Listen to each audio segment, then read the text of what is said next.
देवरा देखी के रोजे हमसे किस मांगता रे सखी किस मांगता तसैया से जिए पर डबल रोज टीप मारता तसैया से जिए पर डबल रोज टीप मारता।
डबल रोज टीप मारता तसैया से जिए पर डबल रोज टीप मारता।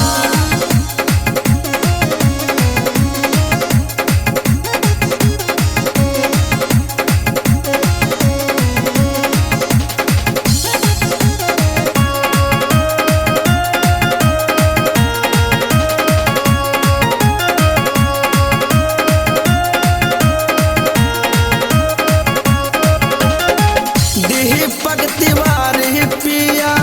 बड़ निर्दया लेवेला मजा रोज बन के कसैया सुना ना सखी दीपक तिवारी पिया बड़ निर्दया लेवेला मजा रोज बन के कसैया देवरा गौतम गोल्डन रोजे हमके तंग करेला देवरा गौतम गोल्डन रोजे हमके तंग करता